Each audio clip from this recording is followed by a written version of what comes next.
They were a footnote in the galactic registry. Terrans. Class 3 primitives. Unstable, short-lived, emotionally erratic. Every advanced species had their own dismissive nickname. Ashwalkers, Deathborn, the Fleeting. At best, humanity was a case study in self-sabotage. At worst, a cautionary tale. They didn't live long enough to accumulate true wisdom. Barely a century of sentient life per individual, and most of that consumed by internal conflict. Their planetary history read more like a post-apocalyptic drama than an evolutionary success.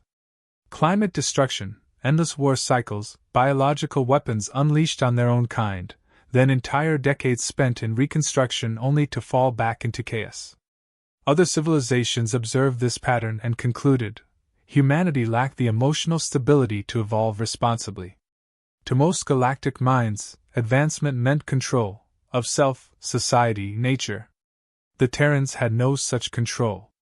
Their energy burned too hot.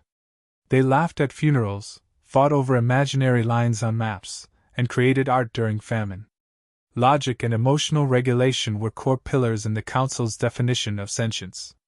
And humans, by every metric, failed the standard. Their technology wasn't impressive either. Loud, patchwork machines fueled by desperation and rivalry. Their space travel lagged centuries behind. First contact, when it happened, was accidental. Humans stumbled upon a decommissioned probe and reverse-engineered it in record time, a feat some attributed to their recklessness more than brilliance.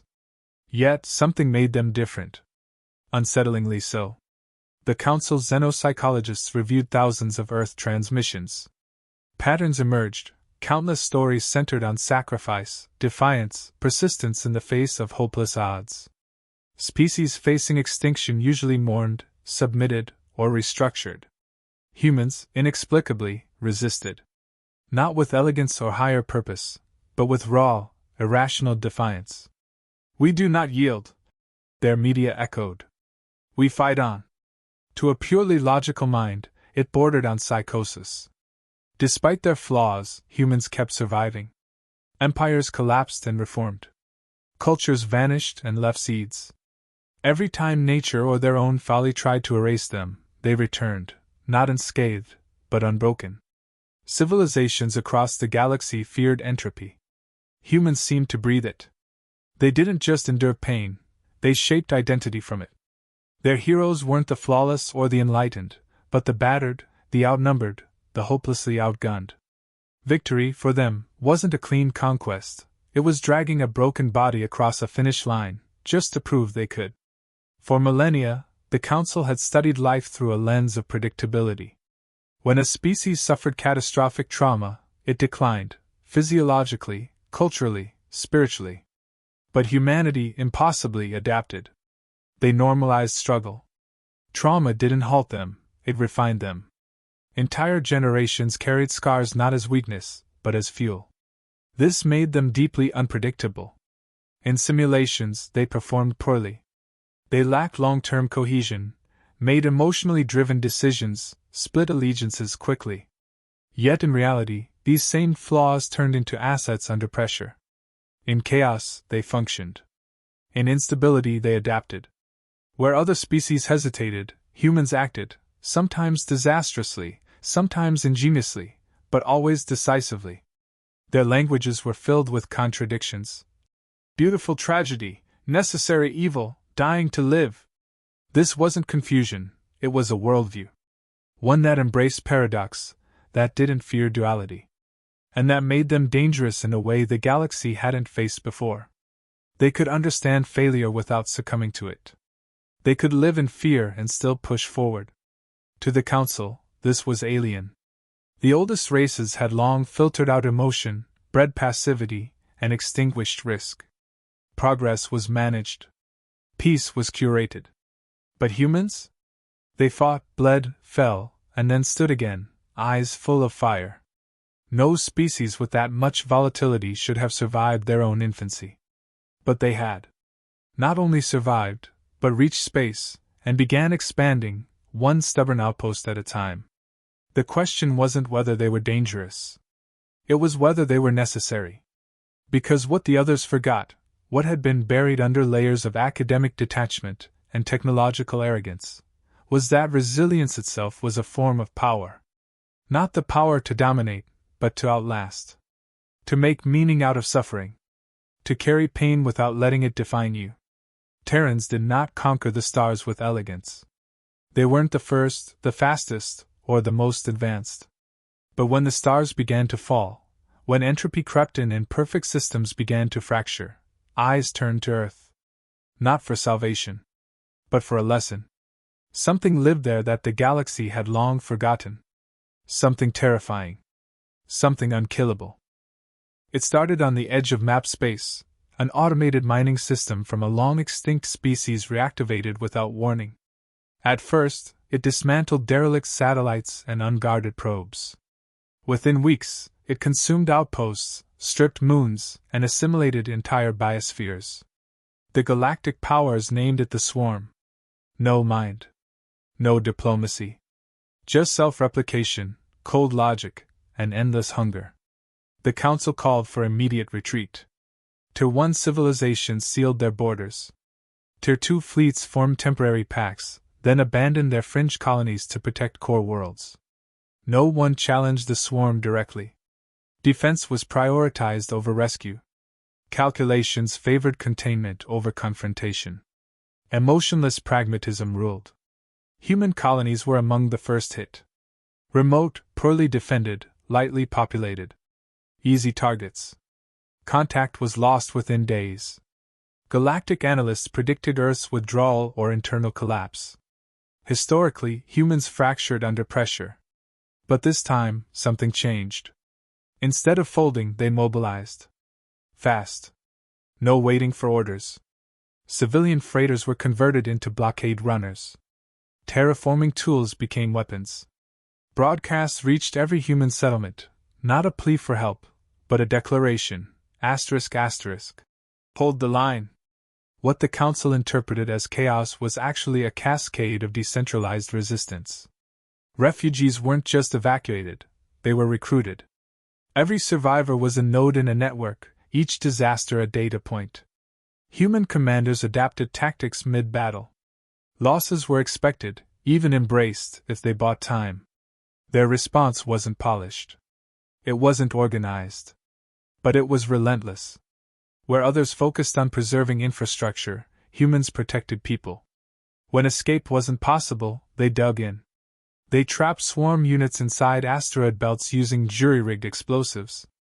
In one system, a small garrison stayed behind to detonate a fusion core, wiping out the attackers and themselves. No hesitation. No glory. Just necessity. Aliens monitoring the battles were confused. The casualty rates were staggering. The coordination, unimpressive by galactic standards. Yet the humans weren't losing ground. They were holding. Even as planets fell, the resistance thickened. And their learning curve was brutal. Captured swarm fragments were dissected in hours. Weaknesses were exploited with almost reckless urgency. Human scientists worked inside active war zones. No protocol, no authorization, just innovation driven by extinction pressure. They didn't need consensus. They needed results. One swarm fleet encountered a Terran AI containment unit patched together from outdated military hardware and civilian code. It deployed chaotic logic loops to confuse enemy processors, causing the entire attack wave to stall mid-engagement. The humans, of course, lost the station. But they recorded everything. By the next week, 12 more stations had variations of the same defense, increasingly effective. Council intelligence described the human approach as unsustainable. Yet the results defied logic. No other species had adapted that quickly under existential threat. No central command. No unified fleet. Just scattered enclaves improvising under pressure, refusing to break. What disturbed alien observers wasn't just the stubbornness. It was the intent. Other species fled when the cost outweighed survival. Humans calculated differently. If a colony couldn't be saved, its population still fought. Not for victory, but to bleed the swarm. To leave a mark. The goal wasn't just survival. It was resistance, no matter the outcome. In one intercepted broadcast, a dying colonel spoke directly into a damaged comm relay. "If you're hearing this, don't come for us. Hit them where it hurts. We'll slow them down. Make them pay." That message looped across dozens of systems. Alien strategists began reclassifying human engagement patterns. Not irrational. Not suicidal. Strategic attrition, sacrifice weaponized into doctrine. They fought without certainty, without guarantees. Loss was never enough to stop them. Soon, the swarm shifted course, not because it was defeated, but because its expansion had become inefficient. Human sectors cost too much. Every attempt at assimilation triggered unexpected traps, unpredictable retaliation, and resource loss. For the first time, the swarm redirected itself. Not out of fear, but out of logic. It couldn't calculate around human defiance. This change didn't go unnoticed. Council members began revisiting human profiles. The data didn't fit previous models. These weren't primitives. They were something else. Something that made no sense in a clean, ordered galaxy. A force that fought not because it could win, but because it refused to submit. The humans hadn't turned the tide. Not yet. But they had done something no one else had. They made the enemy hesitate. And in a war of annihilation, hesitation was the first crack in inevitability. They were forged in catastrophe. Not once, not occasionally, but continuously. History didn't grant humanity peace, it tested them with cycles of devastation. From their earliest records, survival was never a given. Ice ages, plagues, floods, volcanic winters, Earth itself was a crucible. The planet punished weakness. Only those who adapted endured. But environmental brutality was only the beginning. The species turned on itself. Tribal wars became empires, which bred conquest, slavery, genocide. Their technological growth accelerated their capacity for self-harm. Gunpowder, then bombs, then weapons that could erase cities in seconds. They built these not as deterrents, but as threats. And yet they lived on. Their wars reshaped the world. Borders collapsed and reformed. Populations were displaced en masse. Civilizations disappeared entirely. But each time, something new emerged from the ashes, more complex, more resilient. Progress didn't come from peace. It came from surviving destruction and carrying forward what little remained. Generational trauma was not rare, it was universal. Every lineage bore scars. Epidemics wiped out millions, survivors rebuilt hospitals and wrote new codes. Global wars ended in ruins, children of those ruins built machines to reach the stars. Rebirth wasn't symbolic, it was operational. Pain wasn't a deterrent. It was embedded in their culture. Their religions spoke of trial and suffering as necessary steps to transcendence. Their philosophies dissected loss, their art turned anguish into legacy. From ancient stone carvings to digital archives, the theme remained, we endured, therefore we are. They didn't forget the past, they carried it forward as a warning, a challenge, a banner. Cities destroyed by fire were rebuilt on the same ground. Families shattered by war raised new generations under the shadow of past battles. They refused to abandon their history, no matter how painful. That memory, passed on, became armor. Unlike other species that evolved in relative stability, humans thrived in unpredictability. Their biology reflected it. High stress tolerance. Rapid recovery from trauma. Emotional depth that allowed both grief and joy to coexist. Even their immune systems had adapted to an environment that was constantly trying to kill them. This biological and cultural endurance created a unique psychology. Risk was normalized. Loss was expected. Uncertainty didn't paralyze, it provoked action. They built safety nets not to eliminate danger, but to ensure continuity after collapse. Every failure became fuel. In moments of disaster, their instinct wasn't retreat, it was problem solving. Earthquakes? Rebuild with stronger materials. Famine? Rethink agriculture. Collapse of government? Establish new systems, faster than any known species. Their flexibility was unmatched, not in design, but in response.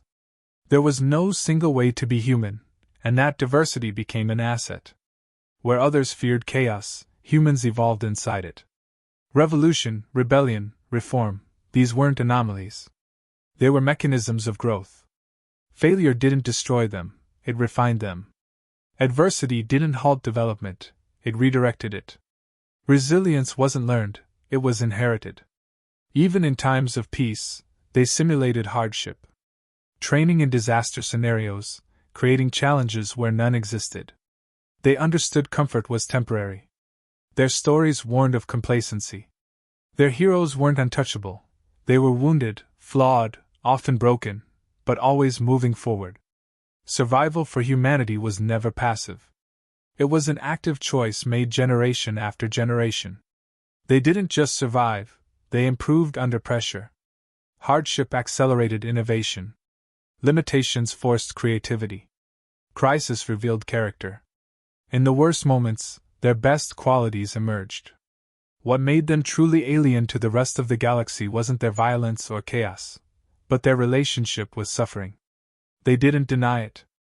They didn't seek to erase it. They integrated it. Suffering gave meaning to victory. Pain gave weight to joy. Darkness wasn't feared, it was navigated. This mindset confused civilizations bred in comfort. To them, pain was failure. To humans, pain was process. So when humanity was tested by threats no other species could face, they didn't panic. They recognized the pattern. Collapse. Loss. Regroup. Rebuild. The same pattern their ancestors had followed for millennia. It wasn't new. It was familiar. And familiarity breeds confidence. What the galaxy saw as instability was actually a learned rhythm. Fall. Rise. Repeat. Not as tragedy, but as tradition. That's why they endured. Because to humanity, resilience wasn't the result of strength. It was the outcome of remembering exactly what it took to survive. When the swarm reached the inner ring of Council-protected space, panic rippled through the core worlds. Theories collapsed. Defense lines fractured. For the first time in recorded memory, the higher civilizations faced an enemy that didn't negotiate, didn't tire, and didn't fit into their controlled systems. Every conventional strategy failed. Predictable maneuvers were exploited. Logic-based responses were countered before execution. The Council watched empires retreat, not from weakness, but from confusion. Their tools weren't built for something that refused to obey the known rules of warfare. Then came the anomaly. Reports of human battalions pushing back, not with superior firepower or strategic brilliance, but through sheer refusal to accept defeat. These weren't elite forces. They were cobbled together remnants of shattered outposts, independent commanders who barely communicated with each other, and engineers pressed into combat. And yet they slowed the swarm where entire fleets had crumbled. What drew the Council's attention wasn't just that humanity held the line. It was that they adapted faster than the enemy. Each loss became a lesson. Every retreat informed the next countermeasure. Humans didn't seek to avoid mistakes. They embraced them, learned from them, and weaponized them. In a conflict where perfection failed, imperfection evolved. Observers noted a pattern. Human forces were inconsistent, volatile, sometimes even chaotic. But this irregularity confused the swarm's predictive models. The enemy relied on pattern recognition to optimize its expansion. Humanity broke those patterns by being emotionally driven, culturally diverse, and tactically unpredictable. Their apparent flaws became advantages. While other species collapsed under stress, humans accelerated. Manufacturing centers tripled output by repurposing civilian tech. Supply chains rerouted through unstable wormholes with high failure rates, acceptable losses by human standards. Medical units operated on triage so brutal it would be considered unethical by Council doctrine, but it saved more lives than any sterile procedure ever had. They didn't aim for preservation, they aimed for persistence. They calculated acceptable sacrifice with cold clarity but refused to concede the fight itself. When resources ran out, they bartered with pirates, traded with enemies, and built weapons from junkyards. One outpost used solar mirror arrays to blind an entire swarm vanguard. It shouldn't have worked. It did. Human leadership defied hierarchy. Chain of command was fluid. Leadership rotated, adapted, reformed based on battlefield need. Where other species waited for centralized orders, humans acted independently, often disobeying standing commands in favor of better results. This decentralization made coordination difficult, but it also made infiltration and collapse nearly impossible. Remove a leader, and someone else stepped in. Take a region, and the resistance shifted underground. Destroy infrastructure, and they built around it. The Council was forced to reassess not just humans, but their own assumptions. Their models favored equilibrium, long-term sustainability, and emotional detachment. Humanity contradicted all of it, and still succeeded. Not through stability, but through momentum. In captured transmissions, Council analysts began noticing a linguistic trend. Humans didn't talk about winning the war. They talked about earning tomorrow. Their framework wasn't conquest or even survival, it was continuity. One more day. One more defense. Each hour bought was a step closer to adaptation, not victory. They didn't require hope to fight. They only needed purpose. The swarm's decision-making faltered. The more resistance it encountered, the more inefficient its expansion became. Attempts to mimic human strategy failed. It lacked the cultural context. It didn't understand sacrifice without gain. It couldn't process mourning turned into motivation. It broke things. Humanity rebuilt those things into weapons. Other species began to follow human patterns. Not out of admiration, but necessity. Resistance cells adopted their improvisational tactics. Training manuals translated Terran doctrine. Entire alien squadrons were led by retired human officers who understood that the key wasn't dominating the enemy, it was denying them ease. For the first time in the war, the front line didn't just hold, it expanded. Slowly, unevenly, but undeniably. Not because of superior power, but because humans had changed the shape of the war. They didn't bring order. They brought disruption. And in doing so, they reshaped the battlefield. The Council didn't declare them heroes. It declared them essential. Because when tradition failed, when precision collapsed, when logic crumbled under entropy, what remained wasn't brilliance or power. It was the human ability to suffer, adapt, and push forward, no matter the cost. The final shift didn't come with a battle or treaty, it came with silence. The swarm, once a relentless tide, had ceased its advance. It wasn't victory. It wasn't defeat. It was withdrawal. Uncharacteristic, unannounced, unexplained. Analysts scoured data, searched for answers. No clear catalyst. No final blow. Only one constant, human resistance. In sector after sector, they refused to break. In every report, human tenacity disrupted the swarm's systems, drained its efficiency, forced recalibration. The retreat wasn't a loss. It was a response to something the swarm couldn't quantify. In the aftermath, Council archives flooded with requests for reclassification. Humanity, once ranked low on the scale of galactic influence, was now viewed as a strategic stabilizer. Not because of advanced weapons or superior intellect, but because of resilience. What others deemed a biological or cultural quirk had proven to be a force multiplier. Their refusal to surrender wasn't an act of pride, it was an operational advantage. Diplomatic channels shifted. Where once humans were lectured on protocol, they were now consulted on crisis response. Entire doctrines were rewritten. Military academies studied Terran asymmetrical warfare. Psychological profiles once flagged as volatile were now used to identify leadership traits under duress. Species that once dismissed human unpredictability began modeling their own crisis units on Terran behaviors. The change didn't elevate humanity to dominance.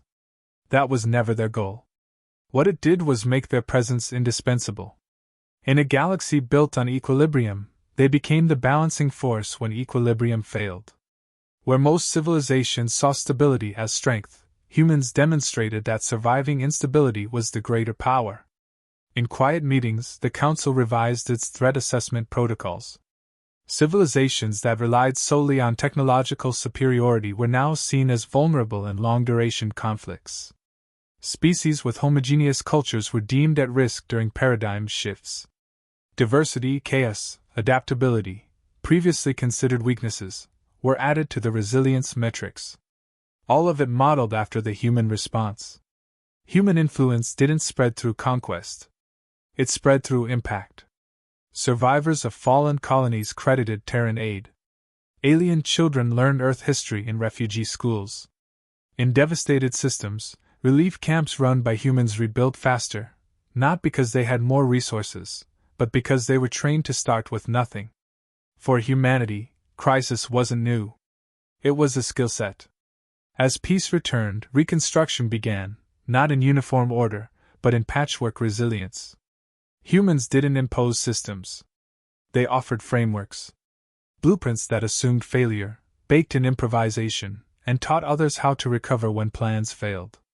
These weren't elegant designs. They were durable ones. Not everyone understood it. To many, humans still seemed erratic. Emotionally driven, reckless, loud. But those who had fought beside them saw differently. They saw beings who accepted risk not blindly, but deliberately. Who mourned their dead while planning the next step. Who failed openly, learned publicly, and returned stronger. Humanity never claimed superiority. They didn't need to. Their legacy wasn't built on perfection. It was built on persistence. They didn't aim to lead. They aimed to last. And in the quiet that followed the swarm, something shifted deeper than policy. Respect.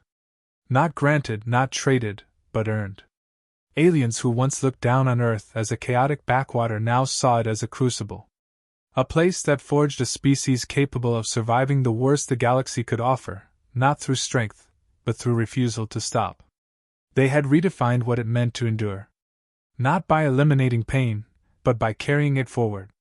Not by avoiding loss, but by learning from it. Not by controlling chaos, but by adapting within it. The Council didn't issue a declaration. They didn't need to. The shift was already embedded in every new policy, every training module, every contingency plan. Humanity wasn't a cautionary tale anymore. It was the baseline for survival when everything else failed. The galaxy didn't fear humans. It respected them. Because in a universe of fragile certainties and crumbling equations, there existed one truth proven again and again. Humans fall. Then they get back up. And they don't stop coming.